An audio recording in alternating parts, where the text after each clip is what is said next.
everybody, it's Valerie Ling here, coming to you live from home, just as I am in gym gear and nothing on my face, because something came up today and I thought it would give me an authentic post to actually share with you what I call the skateboard approach. The skateboard approach meaning going away from having a really rigid way of managing your diary and remaining flexible and adaptable to what might come into your window pane.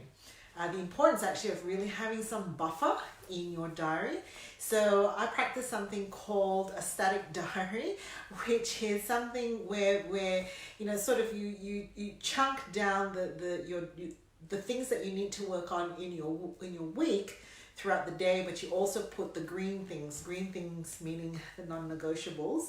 And I had a beautiful day planned out for myself today, and I did a brain dump last night. So last night, before I clocked off, I basically on this whiteboard did a brain dump of what the day needed to happen. It's a combination of some non-negotiables that is in my static diary that just happens on a Wednesday, as well as a green zone, which is a gym. And then I was satisfied that I knew what to expect the next day, and I just followed through with it. So the plan was, the original plan, I don't know if you can see it, was at 6:30 I was going to go to the gym. At 9 o'clock I was going to hop on to a Zoom appointment. Now assume that I'm doing other things like having breakfast and doing my devotions and things like that. 6:30 gym, 9 o'clock Zoom appointment, 11 o'clock, that's fixed in my diary. Hello to whoever is watching. 11 o'clock is fixed in my diary. Once a month on a Wednesday, I write a practice newsletter. That should have hit your inbox. Look out for it if you are subscribed.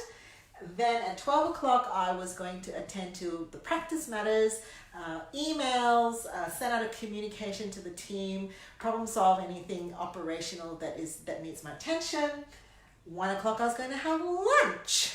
And then 2 o'clock, I was meant to be at the practice onboarding one of our newer associates, David Blythe, who is settling in fantastically, but I've got it on my agenda for the rest of the month to be in the practice on a Wednesday, to just onboard and be around to provide a stable space if anything needs to be figured out while he's there. And then, as is my normal practice, I try to actually finish up my day when school time finishes. 3 o'clock, pick up the groceries that are required for the rest of the week that we missed out from our online shop, and then go home. That was my brilliant plan. Now, when I woke up this morning, I have been to the gym at 6:30. It is not my preferred time to go. I have put that in as a 6:30 start, really when I feel like there's no choice and I have to do things a little bit out of routine because I've got some other things fixed in. And because I wanted to get through my day, I decided that the gym had to be at 6:30 a.m. However, when I woke up this morning, I just did not feel like going to the gym at 6:30 in the morning. I decided that I was going to skateboard my way through my day and revisited my plan. And so listened into some intuitive cues. It's still a non-negotiable. It's still going to happen. So the gym was going to get swapped around to here. I was going to swap around my gym to 12 o'clock and then skateboard my way around by putting these two things up here, 7 a.m. and then everything else goes the same. However, that was my plan, the modified plan. However, I realized that at 12 o'clock, something came up, something very important came up. It required me to actually tune into a particular situation and be present and really be there for that particular situation, which I don't want to talk about. And so in my head, I did a recalculation of my slots. They are color-coded in my brain because I see them as chunks, and discovered that, okay, I'm actually going to swap-a-roo some more slots around and actually not head to the gym at 12 o'clock. I'll see if I can actually move this up now and then go to the gym at 3 p.m. Had to move. So I thought I would just provide you with an authentic post just to say sometimes things don't go according to plan. We have to engage in some adaptive thinking. As long as we know what the non-negotiables are in our diary, as long as we know what those chunks look like, and we have enough buffer space in our day. Hey, Danny from Vietnam, I think.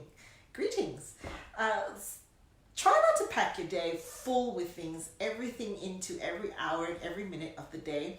Try not to have lots of things which are reactive either, which are unplanned, unscheduled, that doesn't come from somewhere goal directed, and you're just plonking things in, because life does happen, and you want to be able to have the ability to actually say, okay, there are maximum 3 or 4 chunks in my day in terms of all the things I attend to, maximum, whatever that is for you.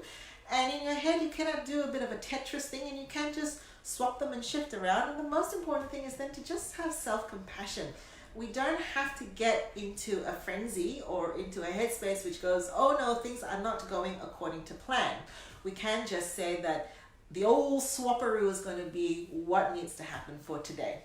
And with that, I will now have to go to my 2 o'clock onboarding. So I'll see you later. Bye, Penny.